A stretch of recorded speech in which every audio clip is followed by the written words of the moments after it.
Hey everyone, welcome back to my channel. कैसे हैं आप सब? आई होप सब बहुत अच्छे होंगे और स्वस्थ होंगे, अपने घरों में सेफ़ होंगे। अब तो ये कहना ही पड़ता है क्योंकि आप देख सकते हैं आजकल क्या चल रहा है, कैसा माहौल चल रहा है। हम लोग डॉक्टर को भगवान मानते हैं। भगवान मानते क्यों? क्योंकि वो होते ही भगवान। अगर इंसान को कोई दूसरा जन्म देता है ना, तो वो होते हैं डॉक्टर। और आज बताइए, एक एक आपने देखा कोलकाता में कैसा केस हुआ है। मतलब एक डॉक्टर के साथ ऐसा सब कुछ हो गया। फिर सोचिए, वो एक हॉस्पिटल में, इतना बड़ा मेडिकल कॉलेज था, ये भी नहीं कि कोई छोटा मोटा क्लिनिक हो, वहाँ कुछ लोग हो, नहीं, वो इतना बड़ा हॉस्पिटल था और इतना सब कुछ हो गया और किसी को भी नहीं पता चला कि कैसे क्या हो गया। सिर्फ वो अपनी पूरी नाइ आप वो सोचिए, वो अपनी पूरी ड्यूटी करके वो रेस्ट करने गई थी। ये भी नहीं कि चलिए कहीं वो घूम रही हों। लोग बोलते हैं कि लड़कियों के पहनावे से ऐसा होता है। क्या उसने पहन रखा था इतना गंदा जो उनको ऐसा, उनके साथ ऐसा हुआ? सॉरी, मैं अपना माइक चेक कर रही थी, लगा है कि नहीं। तो उन्होंने ऐसा क्या पहन रखा था? तो बात पहनावे की नहीं, आप अपनी सोच बदलिए। जो ये गंदे लोग होते हैं ना, इनको अपनी सोच बदलना चाहिए। प्लीज़ आप, मतलब मुझे ये नहीं समझ में आता, ये लोग आते कहाँ से हैं यार ऐसे लोग? कि आपके घर में आपकी मम्मी नहीं है, आपकी आपकी सिस्टर नहीं है, आपके वाइफ़ नहीं है, ऐसा नहीं है? आपके घर में कोई ना कोई तो ऐसा रिश्ता होगा ना। सबसे पहले तो रिश्ता आपको अपनी माँ से होता है ना। तो प्लीज़ आपने एक बार उस माँ आपको उस माँ की याद नहीं है ये सब गंदी हरकतें करते हुए? मतलब मैं कुछ भी नहीं कह सकती हूँ। ऐसे लोगों को क्या कहा जा सकता है? आजकल कोई भी सेफ़ नहीं है, मैं तो ये बोलूँगी, कोई भी सेफ़ नहीं। लोग बोलते हैं कि अ, मेरे पास तो शब्द भी नहीं है। जब से मैंने ये सब न्यूज़ देखी, मैंने 2-3 दिन से सोचा था कि मैं ये वीडियो बनाऊँगी, बट फिर मन अजीब-सा हो रहा था। तो मैंने बोला नहीं, चलो आज बनाती हूँ। और मेन मेरा पॉइंट है यहाँ पे आने का। आज एक वीडियो और अब मेरे सामने, आज एक और वीडियो सामने आई है, जो है उसमें अंजू पांडे उनका नाम है। उन्होंने की थी लव मैरिज। लोग बोलते हैं लव मैरिज करिए, अरेंज मैरिज ज़्यादा अच्छी नहीं होती, ऐसा लोगों का कहना है। बट मैं तो ये कहती हूँ, चाहे वो लव मैरिज हो चाहे वो अरेंज, बस डिपेंड होता है कि आपका पार्टनर कैसा है। अगर आपने लव मैरिज भी कर ली, आपका पार्टनर नहीं अच्छा, तो कोई मतलब नहीं बनता। वो मैरिज फिर मैरिज नहीं होती, वो लड़कियों की ज़िंदगी बर्बाद होती है। चाहे वो अरेंज मैरिज हो, दोनों पे ये डिपेंड करता है। मैं ये नहीं कहती कि लव मैरिज ख़राब है, लेकिन मैं ये भी नहीं कह सकती कि अरेंज मैरिज ख़राब है। दोनों अपनी-अपनी जगह अच्छी होती है, बट डिपेंड करता है कि आपका पार्टनर कैसा है। चाहे वो लड़की हो चाहे लड़का हो, वो दोनों पे डिपेंड करता है ना। बट एक लड़की आपके लिए अपना सब कुछ छोड़ के आती है, तो कम से कम उसको आप थोड़ी-सी तो इज़्ज़त दे सकते हैं ना। मैं यहाँ पे थोड़ी-सी क्लिप लगाऊँगी, आप देख लीजिएगा। मैं बहुत ज़्यादा तो नहीं कुछ मतलब लगा सकती हूँ, लेकिन मैं छोटी-सी क्लिप लगा दूँगी, आप देख लीजिएगा। ये अंजू पांडे हैं, जिनकी शादी को हो गए हैं 7 साल। तो सोचिए, इनके पापा नहीं हैं, मम्मी है, बहन है और भाई है। तो कहते हैं हम लड़कियां बहुत कुछ सहते हैं, ये बात एकदम सच है। तो वो, मतलब शादी से पहले अपने माँ बाप के घर में लड़की रहती है तो बोलते हैं नहीं, आप शादी हो जाएगी फिर करना, जो भी करना हो, जहाँ भी आपको जाना हो वहाँ पे हम लोगों को नहीं जाने दिया जाता है। ससुराल पहुँचते हैं तो वहाँ पे हस्बैंड के हिसाब से चलना पड़ता है, ससुराल वालों के हिसाब से चलना पड़ता है। पर एक लड़की आपके लिए अपना सब कुछ छोड़ के आती है, तो आप उस लड़की को थोड़ा सा इज्जत नहीं दे सकते? थोड़ी सी रिस्पेक्ट नहीं कर सकते हैं आप उसकी? और फिर लोग बोलते हैं कि जिनकी लड़कियां नहीं होती वो अपनी बहू की इज्जत नहीं करते। ऐसा कुछ भी नहीं है, पता है आपको? ऐसा कुछ भी नहीं होता है। बस सामने वाला कैसा है ना, ये डिपेंड होता है। कभी कभी तो जिनकी लड़कियां होती हैं ना, वो सबसे बड़े, बहुत बड़े बड़े कांड कर देते हैं। मैं आपको सच्ची बताऊं, ऐसे ऐसे लोग भी पड़े हैं दुनिया में। तो जैसे कि ये अंजू है, तो आपको पता है इनकी शादी को 7 साल हो गए। इनका जो है, एक बेटा 7 साल का है, एक बेटा 4 साल का है, 2 बच्चे भी हैं। और इन्होंने बताया कि आप इनको देख सकते हैं कि इन्होंने बताया, मैं क्या बोलूँ, कुछ समझ में नहीं आ रहा, फिर भी चलिए बताती हूँ। उन्होंने बताया कि इनके जो हस्बैंड थे वो 6 महीने तक इनको बहुत अच्छे से रखा, मतलब क्योंकि 5 से 6 महीने वो शादी के बाद बहुत अच्छे से रखा। उसके बाद इनको मारना स्टार्ट कर दिया। उसके बाद फिर धीरे-धीरे क्या हुआ ना, पहले खुद से स्टार्ट किया, फिर उसके बाद घरवालों से पिटवाना स्टार्ट कर दिया। ये इन्होंने खुद बताया है कि इनको फिर घरवालों से पिटाना स्टार्ट कर दिया, पिटवाना।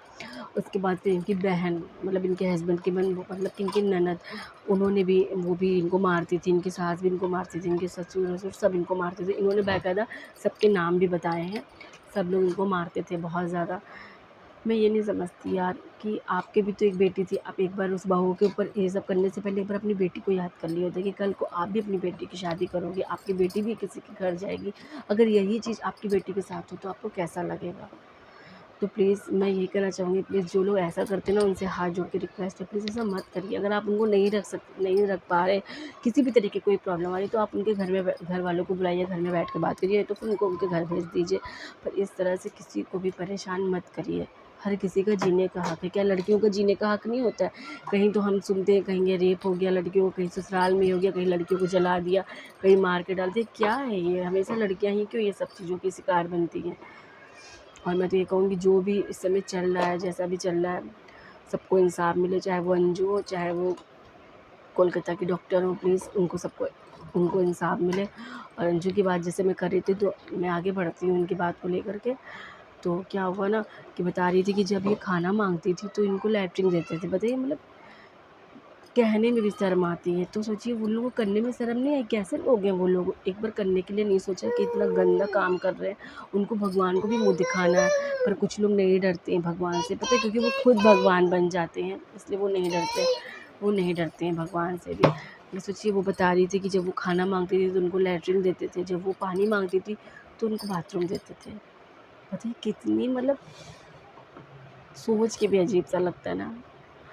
और उनके साथ तो हुआ है, उनके ऊपर क्या बीत रही होगी। मैं आपको उनकी दोनों पिक मैंने लगा रही हूँ यहाँ पे, आप देखिएगा कितना अंतर है पहले और अब में। तो बता रही थी कि सब लोग मारते थे, उनके पूरे कपड़े उतार के उनको ऊपर पंखे के हुक में टांग के, और उनको वो केबल वाला तार होता है ना, मोटा वाला, उससे मारती थी। और उन्होंने एक बात ये भी बताई कि जिसमें उनके वहाँ जो वो लोग तम्बाकू मसाला जो भी खा के एक डिब्बा बहुत लोग बनाते हैं ना, उसमें थूकते हैं, तो उस डिब्बे में खाली उन्होंने झाड़ू लगाया था, तो कूड़ा रख दिया था। तो उसमें उन्होंने सोचिए उनको पानी पिलाया, उसमें उन्होंने वो खाना खिलाया। वो बताती थी कि दिन भर काम कराते थे पर खाना नहीं देते थे। जब आपके घर में खाना नहीं था तो फिर आप बहू क्यों बनाए थे उनको? तो सोचिए, बताया उन्होंने कि दिन भर काम कराती थी, खाना नहीं देती थी। जब वो बर्तन धुलती थी तो जो उसमें जूठन निकलती थी, तो भूख की वजह से वो खा लेती थी। आपको पता है, 6.5 साल बहुत होते हैं यार। कैसे उस लड़की ने, कैसे उस बेटी ने इतना सहा, मुझे तो यही नहीं समझ में आ रहा है। यहाँ अगर 2 दिन भी किसी तरीके की प्रॉब्लम होती है ना, तो हम लोग सोचते, मतलब हम लोग क्या, हर कोई सोचता है कि नहीं, हमको बोलना चाहिए। उसने 6.5 साल सहे। जब उनसे ये पूछा गया कि उन्होंने ये सब चीज़ें क्यों सही, तो उन्होंने ये भी बताया कि उनके ससुराल वाले उनको धमकी देते थे कि उनके भाई को मार डालेंगे, उनकी बहन के साथ ये कर देंगे, उनकी मम्मी को ये कर देंगे। और वो उनसे कहते थे कि पैसे लेके आओ अपने घर से। ये बात उन्होंने खुद बोली है कि वो मुझे कहते थे कि पैसे लेकर के आओ। उनकी मम्मी से बात नहीं करने देते थे। और उनकी मम्मी ने बोला, ठीक है, मैं पैसे दे दूँगी, पहले तुम घर तो आ जाओ। क्योंकि वो भी कहीं न कहीं ये चाह रही थी कि मेरी बेटी मेरे पास सुरक्षित से आ जाए, उसके बाद पैसे क्या है, जो भी बैठ के बात कर लेंगे। तो वो घर भी नहीं जाने देते थे। जैसे कि उन्होंने बताया कि उनके पापा और उनके भाई आते थे घर, तो वो मिलने नहीं चाहते थे, कहते थे कुछ काम कर रही है या है नहीं घर में, कहीं बाहर गई है। तो मतलब कुछ समझ में मुझे नहीं आ रहा, ऐसे-ऐसे लोग। और आपको पता है, उन्होंने अपने हाथ भी दिखाए, उन्होंने पैर भी दिखाए, जैसे कि आपने थंबनेल में देखा होगा फ़ोटो। और मैं यहाँ पे फ़ोटो भी लगा दूँगी अभी, आप देख सकते हैं। उन्होंने बताया कि इसमें गरम तेल और गरम पानी करके उनके ऊपर डालते थे पूरे शरीर पे। और बच्चे जब देखते थे ये सब, कोई भी बच्चा होगा अपनी माँ को इस तरह देखेगा रोते, तो रोने लगेगा या परेशान होगा, तो बच्चों को वहाँ से हटा देते थे। और बच्चों को भी बहुत मारते थे, इससे कि बच्चे बाहर ना बताएँ, तो बच्चे भी बहुत डरने लगे थे। वो आते ही नहीं थे अपनी मम्मी के पास उस कमरे में। तो आज की दुनिया में भी ऐसे लोग हैं। कहते हुए और सोचते हुए बहुत शर्म आ रही है। तो प्लीज़, कौन-कौन चाहता है कि इन लोगों को न्याय मिले? अगर आपको ये वीडियो अच्छी लगे तो प्लीज़ वीडियो को फुल वॉच करिएगा। आगे मैं कुछ भी नहीं बोलूँगी। और आज मन बहुत उदास है, ये सब देख कर के ना, कहीं न कहीं लगता है कि कैसे-कैसे लोग हैं, कैसे-कैसे, मतलब आज भी ये सब चीज़ें हैं, होती हैं, तो फिर बहुत बुरा लगता है। आज तो लोग कहाँ से कहाँ पहुँच रहे हैं, और आज भी ऐसे लोग ज़िंदा हैं, तो इन लोगों को क्या ही बोलें। बस मैं इतना चाहूँगी, कौन-कौन चाहता है कि अंजू को इंसाफ़ मिले? जो हमारी डॉक्टर जी हैं, उनको भी इंसाफ़ मिले। तो प्लीज़, वीडियो अगर अच्छी लगे तो वीडियो को नमस्ते।